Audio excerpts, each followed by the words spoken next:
Hello all. In this video, we are going to see the poetical types. So the poetical type which we are going to see now is epic. So what is mean by epic? So epic is a long narrative one. An epic contains numerous pages. Okay. And then epic in European literature or the Iliad and Odyssey. Okay, so in European literature, the Iliad and Odyssey are the greatest and famous epic, and then it was written by the Greek poet Homer. Okay, I think we are all familiar with Iliad and Odyssey. And then long tail in verse. Epic is a long tail. Okay, in verse. What form? In verse format. And then supernatural and magical element prominent. So in epic, we could see supernatural and magical elements. Like in the Helen of Troy, we could see a lot of supernatural and magical elements prominence. Okay, and then language noble and exalted. So the language will be a noble one. So it will an epic will make use of only noble and exalted, that is hi-fi language. Okay, um, as a if we are a beginner and we started to read epic, then it will be a very difficult one to understand the words and to understand the meaning of a particular word in epic. Convention of the epic. So what are the rules before how epic will be?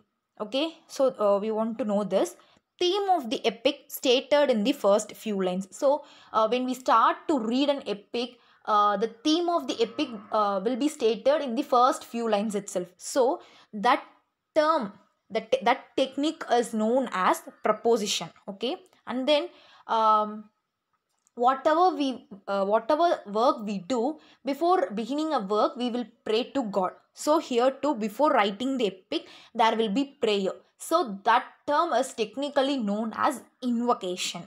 Okay, so examples are Virgil's Aeneid and Milton's Paradise Lost. So most of us heard the name of Virgil's Aeneid, but we are all well familiar with Milton's Paradise Lost. Employs certain poetic devices. So since epic uses noble language, definitely it must use poetic devices. So the poetic devices which epic contains are Homeric epithet and Homeric simile. So to understand the Homeric epithet, it is prominent in Tennyson's Morte d'Arthur. Okay, to understand the Homeric simile, it is found in Matthew Arnold's Shogrub and Rustum. Okay, and then action of the epic controlled by supernatural agents.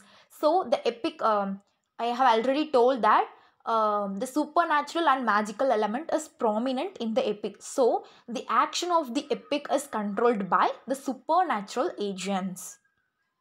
Contains a number of thrilling episodes. When we start to read an epic, definitely it contains numerous thrilling episodes. So it will be divided into episodes, that too in as a thrilling episodes, and then divided into books. We all know that. So since epic is a long tail in verse, it must be divided into books. We can see the example of Milton's Paradise Lost, Spenser's Fairy Queen and all. Okay, so it is divided into books, and then we will see the division. So there are two types of epics. So one is epic of growth and the next one is epic of art. Okay, so how an epic is originated, how an epic is written. So epic is either a result of natural growth in popular song. So a popular song, so based on that popular song, an epic will grow naturally. So this is one type of epic and or of conscious literary effort. So we will write the epic with consciousness of literariness. Okay, literariness. So this is another type of epic. So epic of growth and epic of art. Literary epic or epic of art.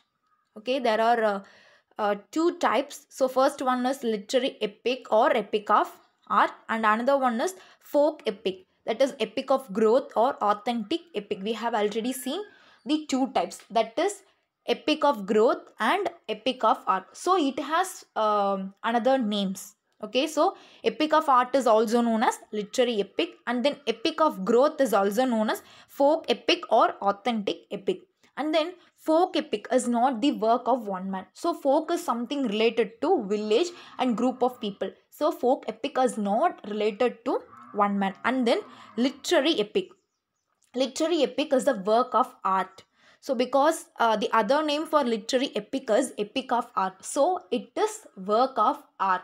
The art, the mastery of the art could be seen in epic of art. Mock epic. So mock epic, where it is originated, who becomes the pioneer for mock epic? Italy and France set the fashion. So they became the pioneers for mock epic. Theme obviously unworthy of the serious epic. So since it is a mock epic, it is somewhat different from the usual epic. So the theme also varies. So the theme will be something unworthy, with which we will not consider it as a serious one. Okay, and then to quote an example for the complete epic form, we can say Pope's poem. So when we read Pope's poem, it has the complete epic form. So now we are moving on to the next poetical type, the ballad. So the ballad, where it is arised, from where it is arised, the ballad arises out of folk literature. We have different kinds of literature. So it arises out of, the ballad arises out of folk literature. And then it is one of the oldest forms in English. And then it was sung from village to village. So since it is it was arised from folk literature, this ballad was sung from village to village. Most of the ancient English ballads were collected in Bishop Percy's Reliques of Ancient English Poetry, published in 1765. So, in the ancient days, the works which were anonymous, so they were collected and put together as a collection. Likewise, the ancient English ballads were collected in Bishop Percy's Reliques of Ancient English Poetry. So, it was published in 1765. So what are its distinguishing features? Ballad is a short story in verse. This too is written in verse format, but it is a short story. And then its subjects or deeds. Deeds means actions. So rather than thoughts. So it will not deal with thoughts, but it will deal with the actions. Simplest kind. So because it is sung from village to village, we all know the language and level of the village. So it is a simplest form. And then the poem is written in ballad measure. Since it is ballad, it will be written in ballad measure. And then tale opens abruptly. There will be no something unwanted things in the background, in the introduction. So the tale will open abruptly. And then impersonal in treatment. So ballad does not deal with subjectivity. It deals only with objectivity.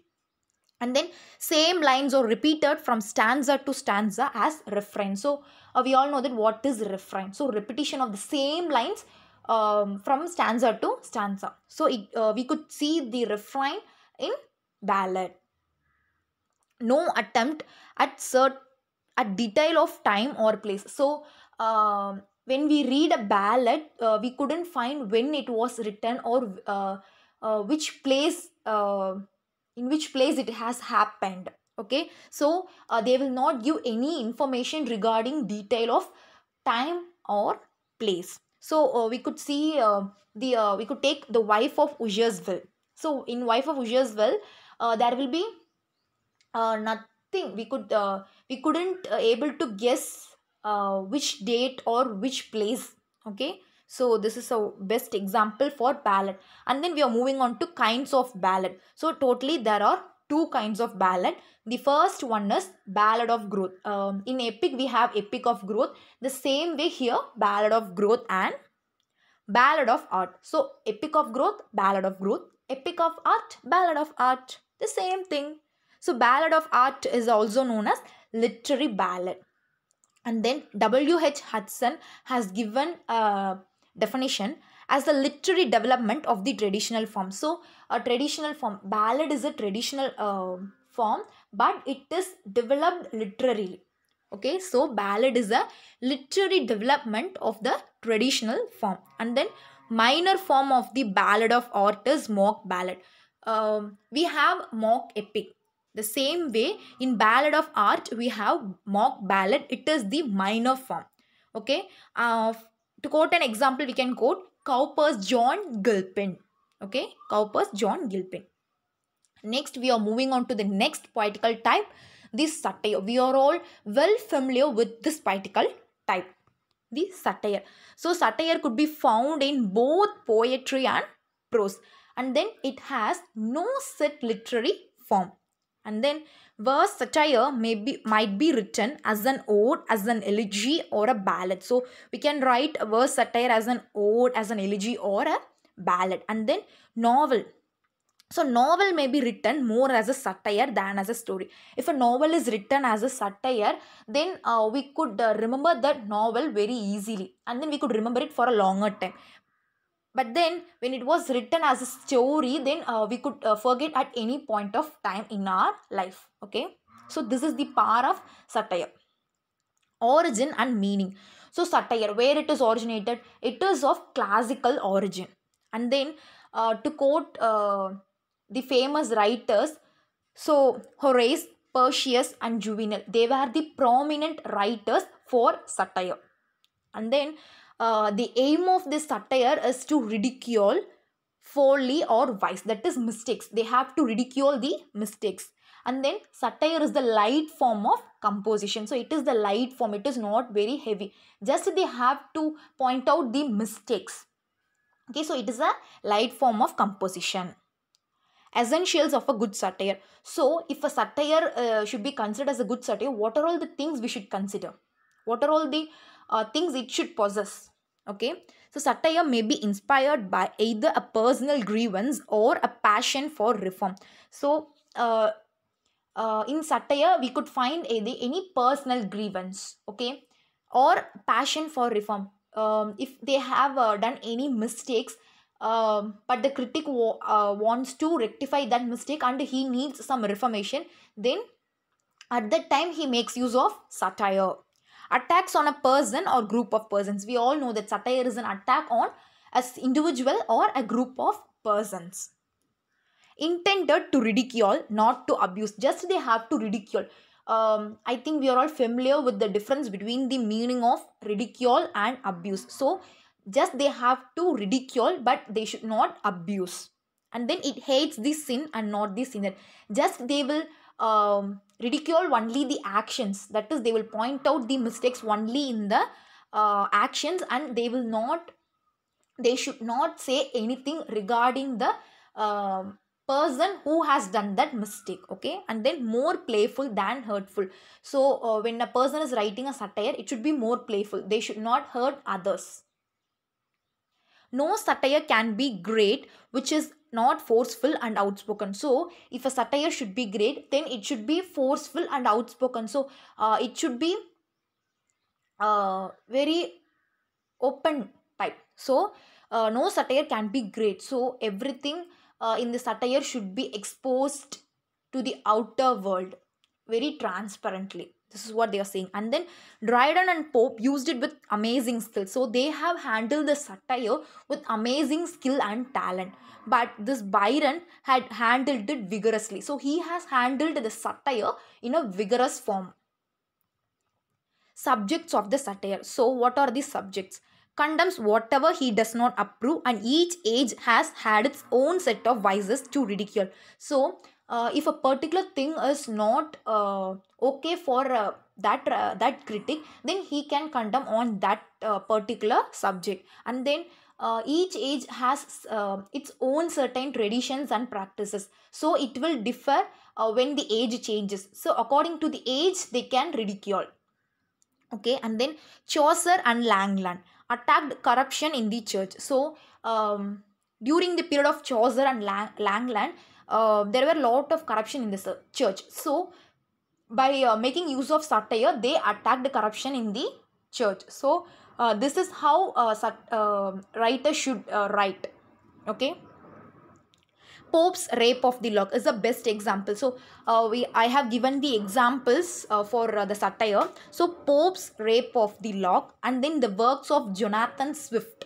Okay, and then Addison's essays, and then I have given only the works of three writers. So if you read any of these works, you could be familiar with all the techniques which I have discussed in this video regarding satire. And then satire expresses itself in the contemporary novel and drama. So when we are writing a novel and drama by making use of the technique satire, so we need not to express the satire. Satire expresses itself, and then personal attacks have gone out of fashion. So nowadays the writers are not writing satire using their personal grievance. They are writing only the mistakes done by the writer. So personal attacks have gone out of fashion. So this is what the poetical types, that is the epic, ballad and satire. Okay, thank you for watching.